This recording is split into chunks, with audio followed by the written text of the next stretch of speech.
Hoje é difícil saber onde mais os chineses investiriam se a economia não fosse tão fechada, ou melhor, se a conta financeira não fosse tão fechada, porque tirar dinheiro do país é muito difícil. Lastrear o dólar em Bitcoin, não acho que o Trump tomaria essa atitude, mas se ele começa a fazer isso, é um sinal tão importante para o Bitcoin, as pessoas vão entender que tem um valor importante nesse ativo. Só que, diferentemente do ouro, é muito mais prático utilizar o Bitcoin. E só o que se fala é a taxação. Como é que não vai virar meme? Tudo gira em torno de tributação, é imposto, a taxação. Esse é o grande plano do governo, é taxar cada vez mais os brasileiros. Começando mais um Uchi Responde, as perguntas que vocês me enviaram na área de membros aqui do canal e também no nosso Instagram na quinta-feira, dia 25 de julho. Como sempre, muitas perguntas, então vamos logo a elas. A primeira aqui, os índices Nasdaq e S&P bateram recordes seguidos de máximas históricas. Será que chegou a hora da correção? O mercado vai trocar as ações das Big Techs por outros segmentos? Pois houve sim essa rotação no mercado, como se chama, né? O rotation de alocação dos portfólios nas últimas 2 semanas. A gente pôde ver que o índice Russell 2000, que reúne 2.000 empresas, performou melhor do que o SP500 nesse período. Então, sim, houve uma venda de ações de tecnologia, especialmente as grandes, teve queda significativa da Nvidia, do Google e também da Tesla, principalmente eu vou falar sobre a Tesla. E as empresas menores que fazem parte do índice Russell 2000 acabaram performando melhor. Parte dessa rotação pode ser apenas uma correção de mercado, também expectativa de cortes de juros cada vez mais iminente, que seria possivelmente já em setembro, com algumas pessoas já pedindo para o Fed cortar agora. Por exemplo, um ex-membro do Comitê de Política Monetária do Fed, o ex-presidente do Fed, o Bill Dudley, que escreveu um artigo na Bloomberg pedindo para que o Fed corte já agora. Ele dizendo, eu estava errado, acho que o Fed tem que cortar já agora, na decisão de 31 de julho, que é na próxima semana. Então, parte se explica pela queda de juros, também que houve no mercado, olhando o Treasury de 10 anos, Tesouro Americano de longo prazo, houve uma queda nessas últimas semanas, e como as empresas de menor porte, que são também muitas endividadas e que têm uma parcela maior da sua dívida atrelada à taxa básica de juros, se há uma perspectiva maior de corte já na reunião de setembro, talvez em julho, acho que não, depois a gente fala mais sobre isso, mas se a perspectiva é de corte de juros, as empresas que têm dívida atrelada à taxa pós-fixada, à taxa básica, tendem a se beneficiar mais. Então essa é uma parte de fundamento que ajuda a explicar a rotação no mercado recente. Investidores venderam mais empresas de tecnologia e migraram para empresas menores. Mas eu entendo que é uma alocação mais tática. Não seria prematuro dizer ainda que se trata de uma correção mais forte no mercado de ações. Afinal, teve alguma queda no SP500, mas nada que configure, por exemplo, um bear market, que seria uma queda maior de 20%. Então, por hora, a festa nos mercados ainda continua, apenas uma recalibragem na alocação, uma rotação saindo de empresas de tecnologia que performaram muito, indo para empresas menores que se beneficiam mais de quedas nas taxas de juros básicas, as taxas mais curtas. Então acho que isso que eu explicaria agora. Vamos lá. O resultado econômico dos Estados Unidos estaria de certa forma maquiado? Qual o tamanho da contribuição de contratações governamentais e gastos públicos para o crescimento atual, mesmo quando a percepção de recessão é cada vez maior? Eu não entendo que os dados econômicos dos Estados Unidos estejam maquiados de alguma maneira. Dado de inflação sofre de arbitrariedade, subjetividade, os famosos ajustes hedônicos. Sim, isso acontece, mas ir para o extremo e definir isso como uma maquiagem, ou então mais ainda, nas contas nacionais, entender que o PIB americano está sendo maquiado, não. Mas aí que entra a análise da qualidade do PIB. Em vez de olhar apenas o quanto que a economia está crescendo, é importante decompor o PIB pelos seus principais componentes e entender o que está levando ao crescimento econômico. É consumo das famílias? É consumo do governo, que é justamente o ponto que você traz? ou então é investimento, formação bruta de capital fixo, é importante decompor o PIB e para assim ter uma avaliação melhor da qualidade desse crescimento. Porque se é um PIB que está sendo puxado pelo gasto governamental, não é um crescimento sustentável. Se é um PIB que está sendo puxado pela formação bruta de capital fixo, que seria investimento, aí é um crescimento mais sustentável. Esse seria o melhor componente de registrar um crescimento e não compras governamentais ou consumo do governo. Mas é preciso fazer essa análise mais aprofundada, não apenas a métrica de quantidade, que seria o crescimento, mas sim a qualidade deste crescimento. Aqui uma boa dúvida básica: se as ações de uma empresa estão caindo consideravelmente, como isso impacta a empresa em si? Imagino que o impacto seria na necessidade da empresa fazer nova dívida. Se uma empresa tem um caixa generoso e as ações estão caindo, você vê algum motivo para a empresa dar tanta atenção aos acionistas? Bom, uma coisa é o preço da ação, que oscila muito no mercado, dependendo da ação, ela pode, ou da empresa, a ação pode ser muito ou menos volátil, quantidade do float da empresa que está sendo negociado, o giro financeiro. Então, o float é quanto do capital total da empresa que está em mãos de acionistas ou que está sendo negociado no mercado. É 30%, é 10%, é 70% do capital que está aberto sendo negociado. Então, tem muitas variáveis que impactam na volatilidade da ação. Mas se a empresa em si, se o negócio da empresa vai bem, ela tem boa rentabilidade, ela tem boa lucratividade, ela não está endividada, tem um caixa robusto, a variação do preço da ação no mercado em nada impacta o negócio em si. Mas ela precisa dar atenção aos seus acionistas no momento em que são os principais interessados na longevidade do negócio. Então é uma questão de prestação de contas, é uma questão de atender ao dono do negócio, que é o acionista. Então é nesse sentido. Mas a variação de preço depende de inúmeros fatores e não necessariamente vai impactar o negócio da empresa.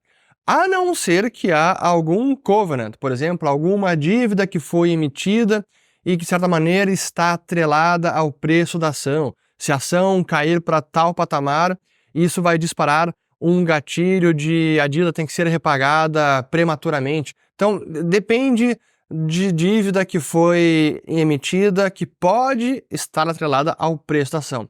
Mas se esse não for o caso, na verdade, uma empresa que vai bem, está com caixa, o negócio está ótimo, a perspectiva é boa, mas o mundo entrou em guerra, os mercados desabaram, investidores se desesperaram e venderam tudo, e o preço da ação despenca, é uma oportunidade para a empresa recomprar a ação, para os acionistas que entendem da força da empresa recomprarem a ação e aumentarem a sua participação no capital da empresa.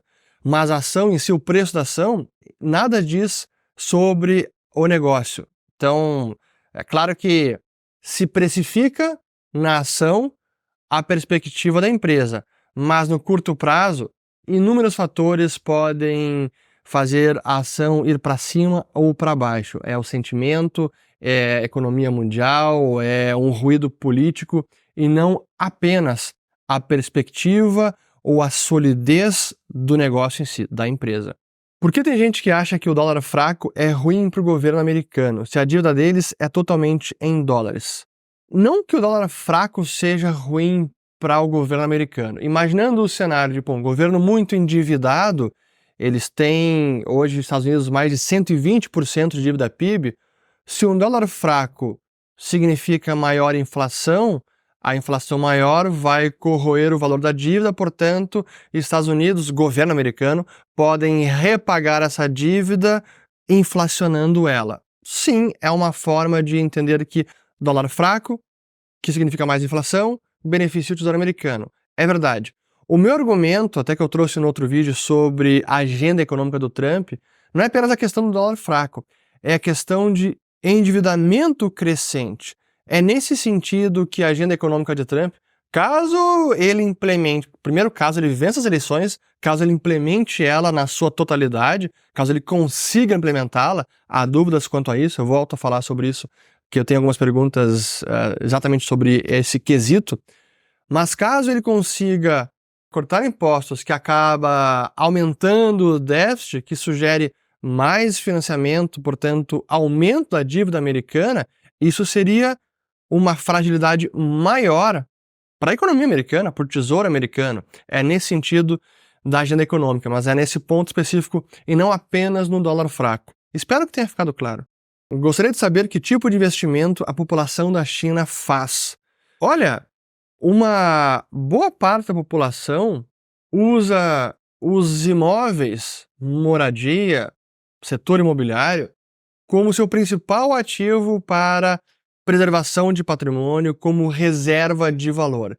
Historicamente foi assim e nos últimos anos mais ainda. Se olharmos a composição dos ativos das famílias americanas, a parte que corresponde a real estate, imobiliário, é bem maior que em muitos países.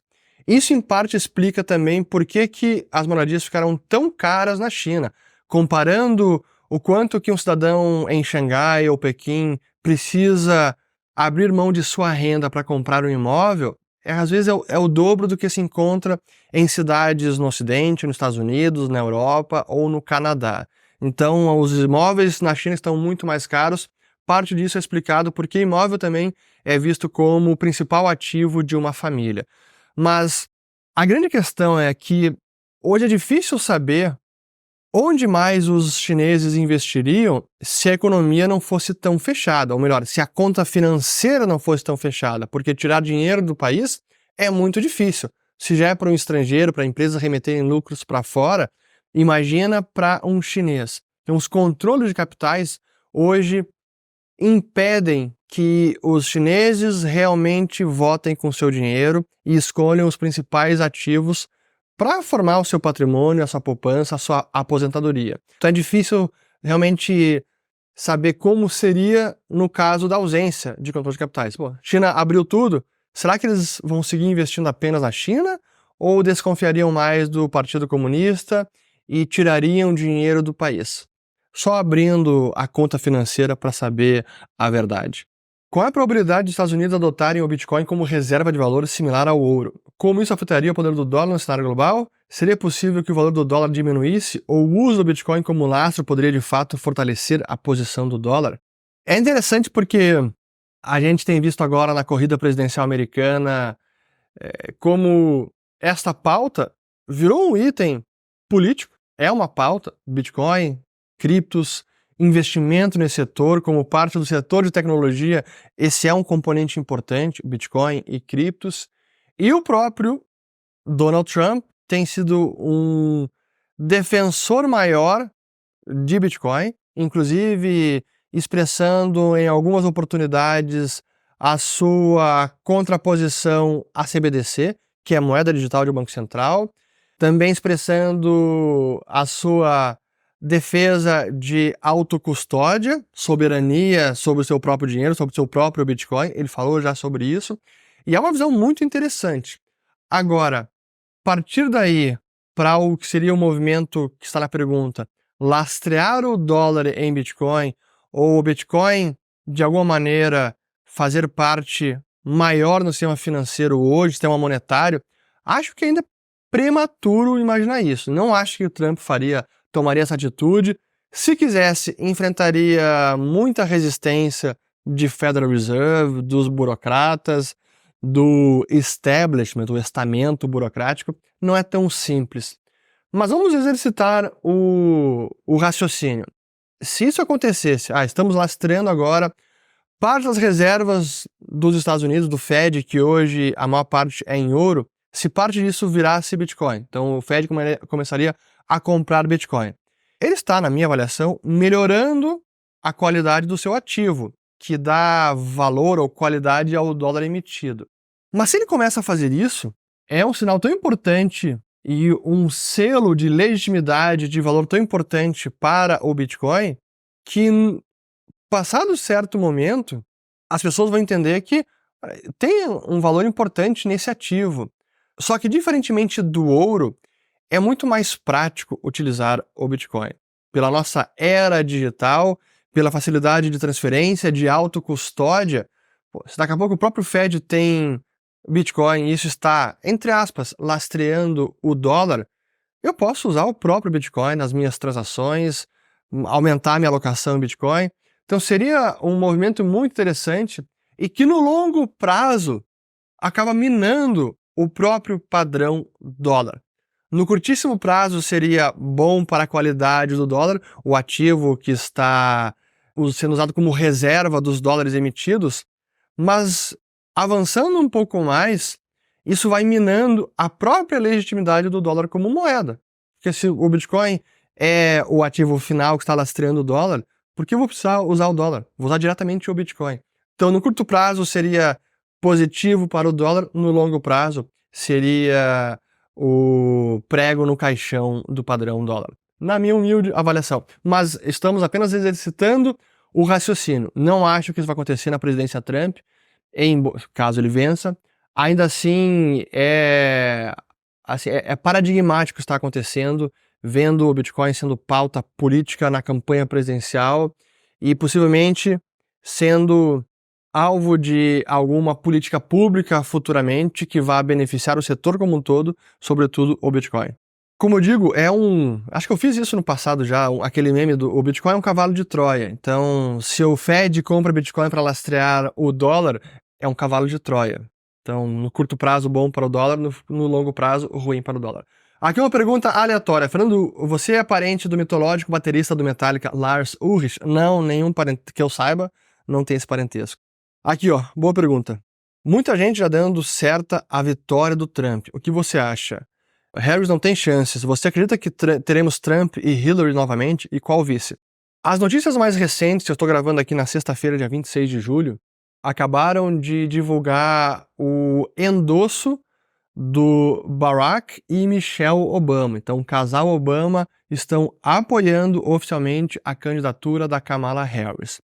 Ao que tudo indica, ela deve ganhar essa nomeação, deve ter a nomeação confirmada pelos democratas. Ainda não é certeza, mas cada vez mais. Então, o sistema é fogo e o pessoal está se mexendo e ela deve ser confirmada.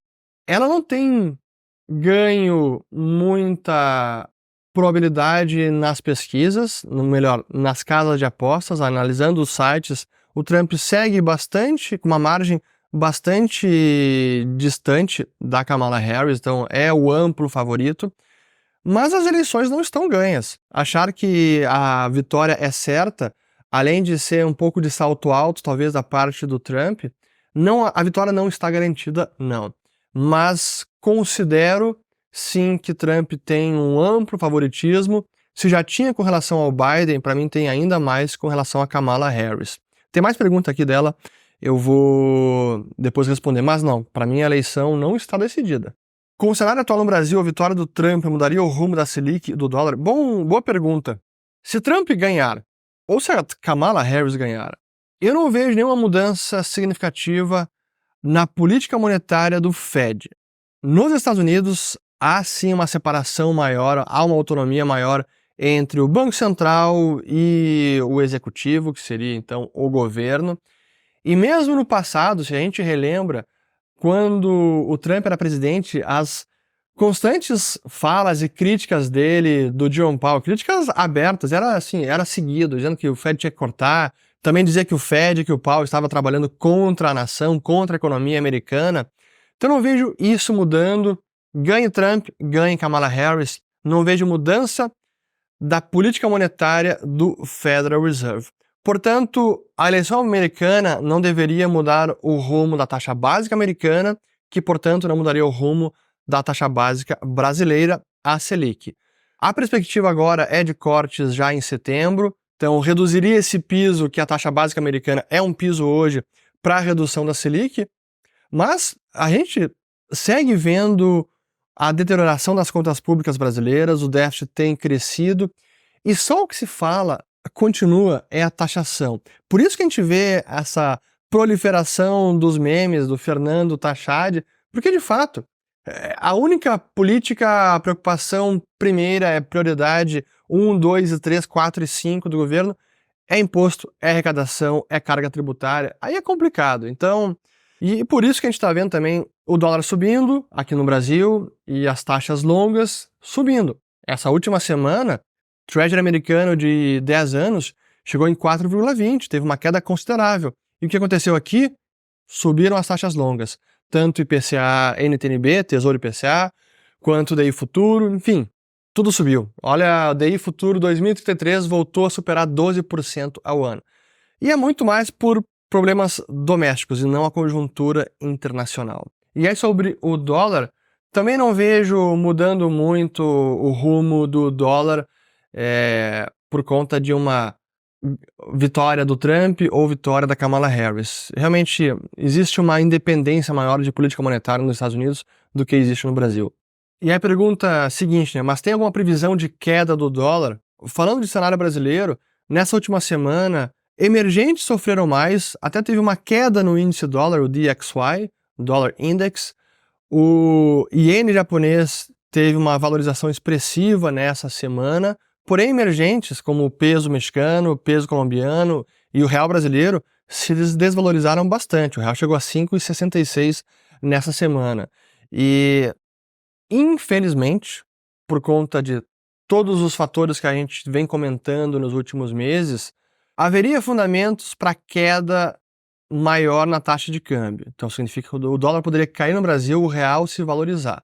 Mas por conta do ruído político, por conta das contas públicas que têm se deteriorado, por conta do diferencial de juros que diminuiu por conta da queda da Selic, é difícil apostar em quedas maiores do dólar. Para mim, o dólar hoje, no Brasil, está num patamar estressado. Para mim, ele poderia cair mais.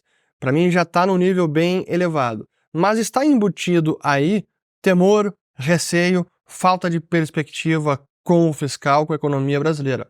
Para mim, é isso que explica hoje o dólar nesse patamar de quase 5,70 novamente. Kamala tem algum projeto econômico? No primeiro discurso já foi falar sobre aborto. Kamala Harris é a Dilma americana. Vou começar pela segunda. Sim, ela é bem parecida com a Dilma americana. Tem já alguns compilados de falas da Kamala Harris. Quem acompanha a política americana, assim, é desastrosa, é uma topeira, essa é a verdade. Por isso que os próprios democratas não queriam que ela logo concorresse contra o Trump, porque sabiam que ela era mais fraca que o Biden. O Biden, com toda a sua debilidade por conta da idade, senilidade, ainda assim era considerado pelos próprios democratas um candidato mais forte do que a Kamala Harris. Mas, pelo desastre que aconteceu no debate enfim, quando se revelou para todo mundo a total incapacidade de saúde do Biden de concorrer à reeleição, aí agora a solução parece ser, vamos então de Kamala Harris.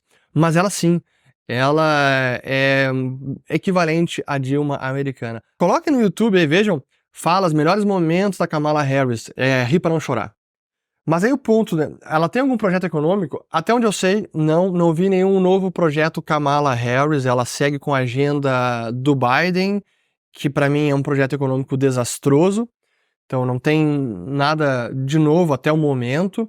E aí já vou falar sobre aborto, porque aí é preciso entender como é que funciona a política e como é que funcionam eleições. E dificilmente as pautas econômicas serão os principais pontos a serem debatidos, a serem defendidos numa eleição. Não é o que vai ganhar voto, é o Trump, a minha economia vai crescer 5%, a da Kamala Harris vai crescer 4%. Não é isso que vai convencer o eleitorado, não são essas pautas. É muito mais os principais valores para os americanos, é por aí que entra as questões de costumes, de hábitos, é a pauta de imigração, é a pauta de drogas, segurança pública, violência. É isso que vai chamar mais e vai pender o voto para um ou outro lado. Não é a pauta econômica. Claro que no nosso caso aqui no canal, como o nosso foco é muito mais a economia e não a política em si, ou conservadorismo, direita e esquerda, acaba que eu não toco tanto nesses pontos. Mas a Kamala Harris ou qualquer candidato não vai focar tanto na questão da economia, e sim, são pautas que tocam muito mais no eleitorado e que têm poder de mudar voto ou não. E normalmente as pautas econômicas ficam em segundo plano para o debate eleitoral, para campanhas eleitorais. Aqui tem uma bem provocativa. Suas análises sobre economia e mercado são excelentes, obrigado. Mas diria que errou quando falou de Tesla, Nvidia e Ucrânia? São três bem diferentes. Deixa eu começar com Nvidia primeiro. Sobre Nvidia, eu nunca tive nenhuma tese bem convicta sobre Nvidia. Na verdade, o que eu tenho visto do mercado e a valorização do papel, que me parece excessiva, mas ela entregou resultado nos últimos trimestres. Ainda assim, o papel me parece estar num preço além, ou o mercado precificou um otimismo muito grande com a Nvidia, que tenho dúvidas se vai se materializar. Mas essa não é uma tese que eu tô casado ou tenho grande convicção. Não, para mim é mais uma análise até superficial da Nvidia. Sobre a Tesla, aí é bem diferente e sim, eu errei no meu short, a empresa, não fiz short da empresa, eu comprei puts um tempo atrás, não foi um bom negócio, perdi dinheiro, mas foi um prejuízo bem simbólico. Mas eu errei com relação ao negócio automobilístico, é melhor do que eu imaginava, está conseguindo ter uma rentabilidade maior do que sim eu imaginava, nisso eu errei. Com certeza errei na valorização da ação. A empresa quase quebrou em 2018, mas conseguiu prosperar e hoje é difícil a empresa quebrar. Ela tem muito caixa, conseguiu levantar muito capital. Mas para mim o quesito preço da ação e modelo de negócio da empresa, para mim continua completamente deslocado. Há uma desconexão entre preço da ação e o que realmente é a empresa e o valor dela no longo prazo. Para mim, mas para mim é o suficiente para montar um short, por exemplo, fazer um short? Não, porque é uma ação que depende muito do seu fundador, ou melhor, do seu líder. Não foi o Musk não foi o fundador, mas é o seu líder, é o mito do líder, que é uma ação diferente, porque há uma devoção com relação à empresa em si, que é difícil apostar contra ela. Muitos perderam muito dinheiro com a Tesla. Ainda assim, para mim, o preço da ação está descolado do negócio. E a gente viu recentemente, até foi um dos motivos que a Tesla acabou caindo, frustrou muito o mercado novamente as entregas de veículos e foram postergados novamente o que seria um protótipo do robotáxi. E o que a gente vê, para mim, tem uma visão do Musk que ela é muito ambivalente, porque ao mesmo tempo eu acho ele genial em algumas coisas, eu acho ele picareta em outras, no caso da Tesla, em muitos casos ele é um picareta, porque ele acaba enganando os investidores, sempre colocando a meta-alvo lá na frente, é sempre uma perspectiva futura. Pouco tempo atrás, a grande tese da Tesla e que ele promovia, que a Tesla até resolveria a mudança climática com energia. Aí depois foi a parte da autonomia com os robotáxis, que até hoje não chegou. Aí agora mudou mais para junto AI, que seria a inteligência artificial, o grande mote da empresa. Então, as narrativas vão mudando e as justificativas do valor da empresa também vão mudando, mas está sempre num futuro distante. Há muito tempo que ele diz que a Tesla não é uma montadora, mas o seu principal negócio, receita, lucratividade, é de venda de veículos. Mas a narrativa e a justificativa para o preço da ação não é na empresa de veículos. É na autonomia, é o robotáxi, é o carro que será um ativo que vai se valorizar. O Musk disse isso. Para ele, um Tesla seria um appreciating asset, um ativo que se valorizaria, ao contrário do que são os automóveis, ativos que se depreciam. Na visão dele, isso ele falou inúmeras vezes, um Tesla seria um ativo que se valorizaria. Bom, nos últimos anos, o Tesla foi dos automóveis que mais se depreciou no mercado secundário. Mas enfim, voltando que eu acabei divagando, a Tesla agora sofreu uma queda forte no mercado, no dia que frustrou com a divulgação dos resultados, caiu 12%, até assim, foi enorme.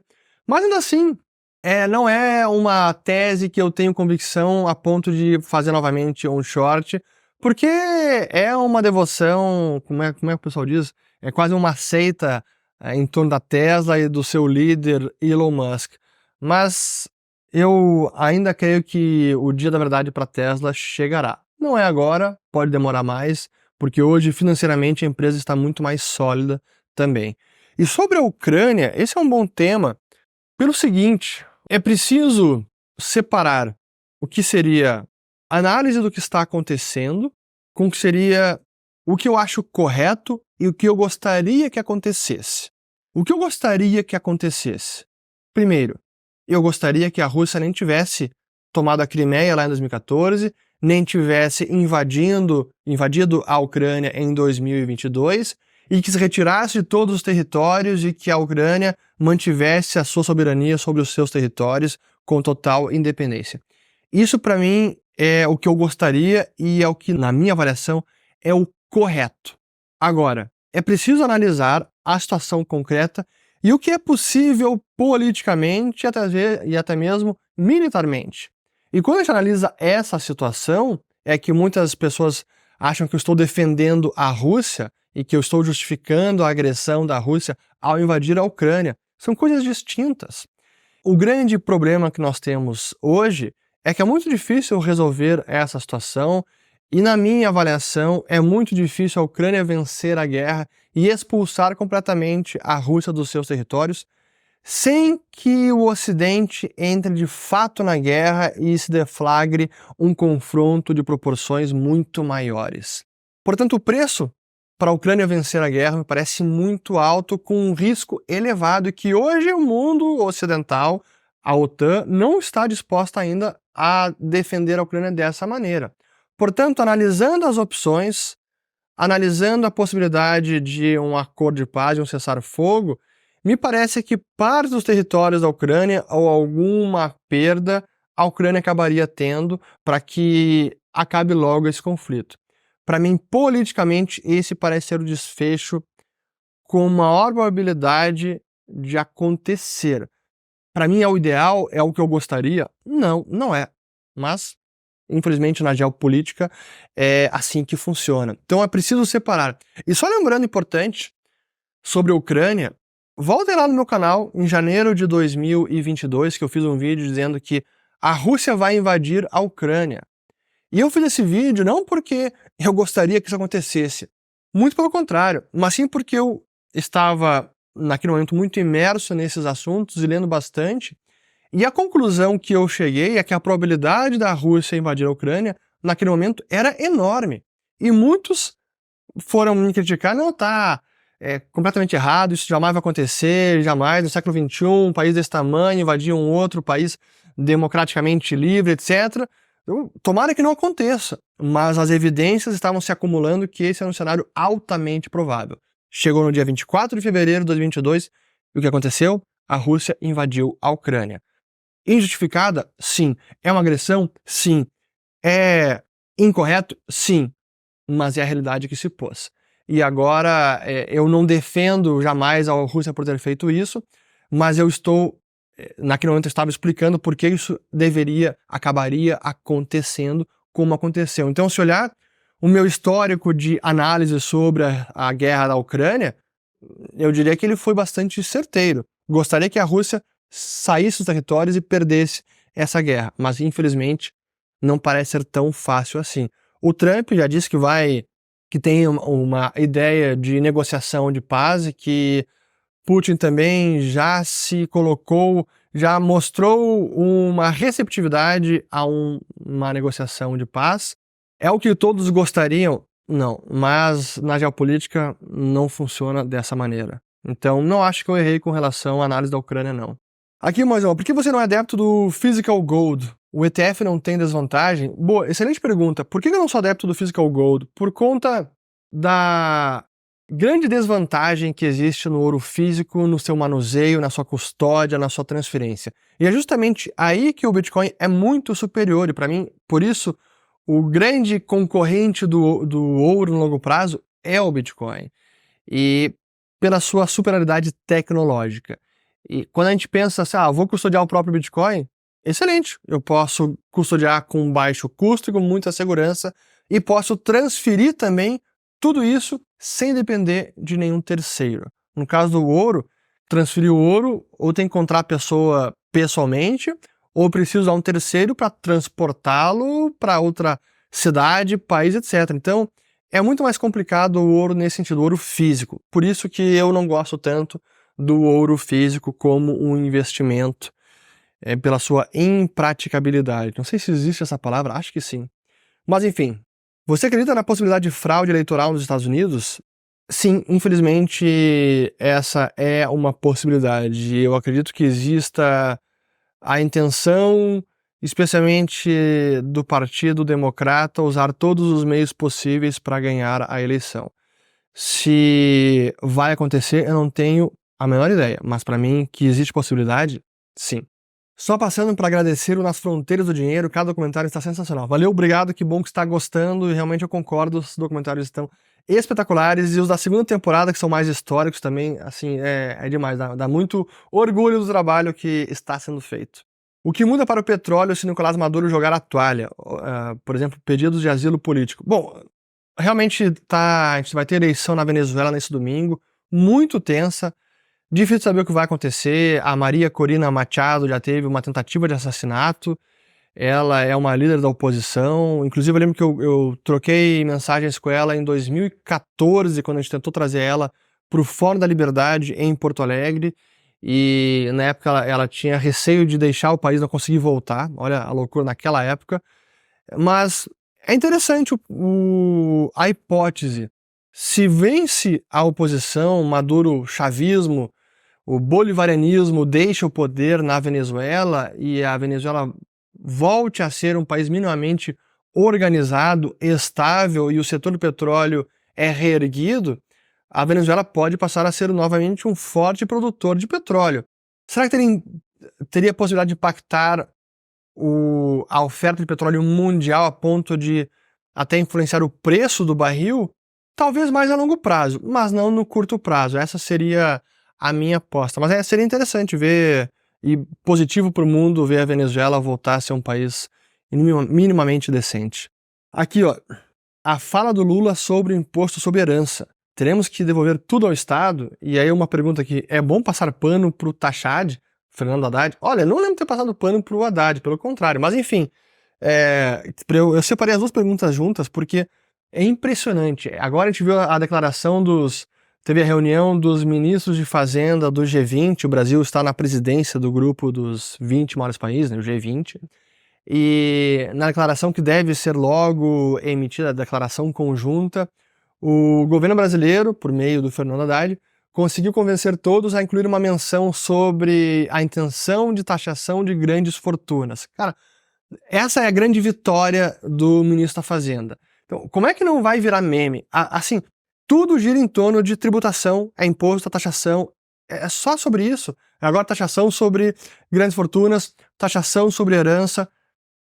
Esse é o grande plano do governo, é taxar cada vez mais os brasileiros. Terrível, terrível. Mais duas perguntas. Primeiro, estou indo para Bariloche no final de semana, alguma dica? Bom, primeiro, a dica que eu dou é passear pela região, porque, de fato, é uma região abençoada. Eu já tinha vindo para cá ano passado e fiquei novamente positivamente surpreso. A beleza natural desse lugar é impressionante. E aí é Bariloche, é Vila La Angostura, que é 1h30 daqui, mais ao norte. Aí um pouco mais ao norte, San Martín de los Andes também. Em todas essas cidades tem estações de esqui, mas a principal é a montanha de Cerro Catedral, que eu estou olhando aqui pela janela neste momento, que fica em Bariloche e que é fantástica, é um complexo, é o maior da América Latina.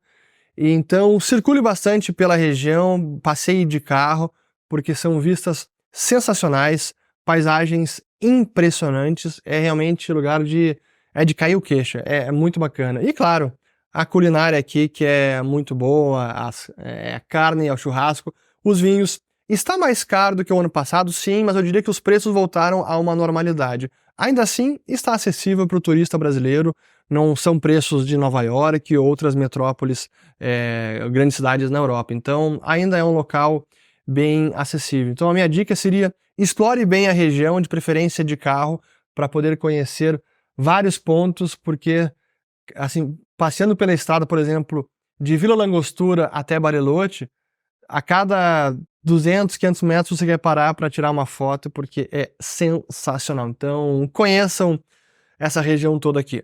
E a última pergunta importante também aqui, o que mais preza em um lar, família? O que mais preza? São vários pontos, mas eu diria, essa, por exemplo, é uma viagem familiar, são férias em família. É o respeito, é união, é o amor e o carinho entre todos os familiares, é o companheirismo, apoio mútuo.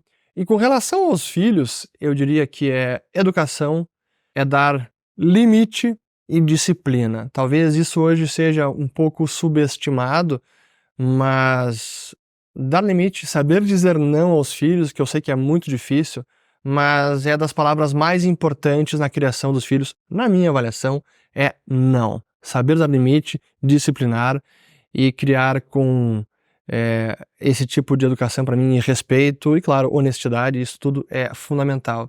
Eu poderia destacar esses grandes pilares num lar, numa família. Espero ter gostado de mais um Urso Responde, espero que estejam desfrutando do domingo com suas famílias, com seus amigos, espero que tenham lavado as louças, espero que tenham lavado os carros, espero que tenham passado roupa, lavado a casa, enfim, eu sei que o pessoal gosta de escutar o Urso Responde fazendo tarefas domésticas das mais variadas, então espero que tenha terminado a sua tarefa doméstica. Até o próximo vídeo, que já será de volta ao escritório. Ficamos por aqui, espero ter gostado. Compartilhem, se inscrevam no canal também aqui embaixo, ativem o sininho e voltamos no próximo. Valeu!